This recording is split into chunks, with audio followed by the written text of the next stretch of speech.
मैं ही क्यों गरीब हूँ। गौतम बुद्ध की प्रेरणादायक कहानी। वैसे तो कहते हैं भगवान ने किसी को गरीब नहीं बनाया है, उन्होंने हर किसी को इतना दिया है कि वो अपना जीवन गुजार सकें, और अगर किसी को ज़रूरत से कम भी दिया है तो भगवान उसके लिए कुछ न कुछ ऐसी व्यवस्था कर ही देते हैं, उनका जीवन चलता रहता है। हम अक्सर दूसरों की अमीरी देखकर अपनी अमीरी और गरीबी का अंदाज़ा लगाते हैं।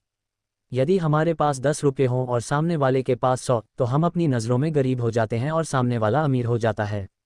हम यह नहीं सोचते कि एक व्यक्ति कितनी मेहनत से रुपये कमाता है, 100 काम कर रहा है, उसकी ज़रूरतें क्या हैं। हम तो बस दूसरे की दौलत देखते हैं और अपनी राय बना लेते हैं। गौतम बुद्ध की आज की प्रेरणादायक कहानी के माध्यम से आप जानेंगे कि भगवान बुद्ध के अनुसार कौन धनवान और धनवान व्यक्ति होता है।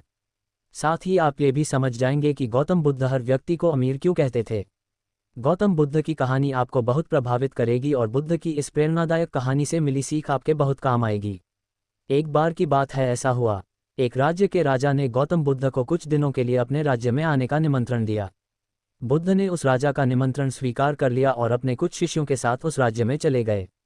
राजा ने बुद्ध से मुलाकात की और उनसे कुछ दिन वहां रहकर अपने राज्य के लोगों की समस्याओं का समाधान करने और उन्हें धार्मिक मार्ग पर चलने की शिक्षा देने का अनुरोध किया। बुद्ध ने राजा की बात मान ली और इस राज्य में 3 दिनों के लिए एक धार्मिक परिषद आयोजित करने का निर्णय लिया। गौतम बुद्ध के आगमन की खबर पूरे राज्य में फैल गई और धार्मिक सभा के पहले ही दिन बहुत से लोग आए। उसी राज्य के चौराहे पर एक भिखारी बैठा रहता था। उसे भी गौतम बुद्ध के आने की खबर थी, लेकिन वह सोचने लगा कि धर्मसभा में जाकर और यहाँ बैठकर उसे क्या मिलेगा। जैसे जैसे लोग आएंगे वे मुझे भिक्षा में कुछ न कुछ अवश्य देंगे। पहले दिन कई लोग आए और इस भिखारी ने अच्छी खासी कमाई की। अगले दिन फिर वही क्रम जारी रहा। भिखारी ने भीख मांगने के साथ साथ यह भी देखा कि धार्मिक सभा में जाते समय लोग उदास और दुखी हो रहे थे और उन्होंने उसे कुछ दिया भी नहीं। जब वह बुद्ध से मिलकर वापस आता है तो बहुत खुश दिखता है और खुशी खुशी भिक्षा भी देता है। यही सोचते सोचते दूसरा दिन भी बीत गया। तीसरे दिन जब बहुत कम लोग आए तो भिखारी परेशान हो गया। उसने कमाई नहीं की। उसने सोचा कि बुद्ध तो सबकी समस्याओं का समाधान दे रहे हैं, तो क्यों न मैं भी उनके पास जाऊं और अपनी गरीबी दूर करने का उपाय पूछूं। ऐसा सोचकर वह भी धर्मसभा में गया, लेकिन वहां लंबी कतार थी। बड़ी मुश्किल से उनकी बारी आई। बुद्ध के पास पहुंचकर उसने प्रणाम किया और कहा, प्रभु, इस गांव में सभी लोग सुखी हैं और सभी लोग धनवान तथा सुख सुविधा संपन्न हैं, फिर मैं गरीब क्यों हूँ। तुम गरीब हो क्योंकि तुम हमेशा दूसरों से मांगते रहते हो लेकिन कभी किसी को कुछ नहीं देते हो। भगवान बुद्ध ने उस भिखारी को देखा। आपको लगता है कि लोग तुम्हें भीख में बहुत सारा धन देंगे, लेकिन आप किसी को बदले में कुछ भी नहीं देना चाहेंगे। ये सुनकर भिखारी बड़े आश्चर्य से बोला, हे प्रभु, क्या मैं लोगों को कुछ दूंगा? मैं भीख मांगकर ही गुजारा करता हूँ, मेरे पास देने को आखिर है क्या। बुद्ध कुछ देर के लिए चुप हो गए और कुछ देर रुककर बोले, तुम बहुत मूर्ख हो। भगवान ने तुम्हें और हम सभी को किसी को देने या दूसरों के साथ बांटने के लिए बहुत कुछ दिया है। आपने एक मुस्कान दी है जिसे आप दूसरों के साथ साझा कर सकते हैं और उन्हें आशा और उम्मीद दे सकते हैं।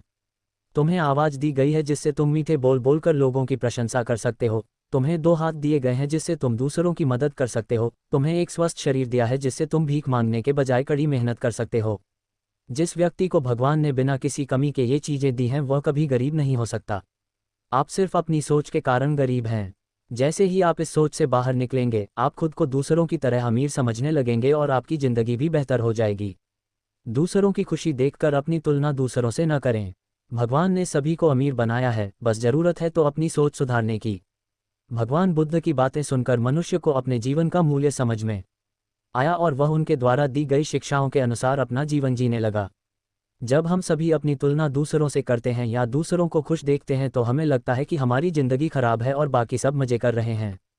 हम अपने जीवन में कभी भी अच्छी चीज़ों पर ध्यान केंद्रित नहीं करते हैं। हम कभी यह नहीं सोचते कि भगवान ने हमें स्वस्थ शरीर दिया है, जो सबसे कीमती चीज़ है।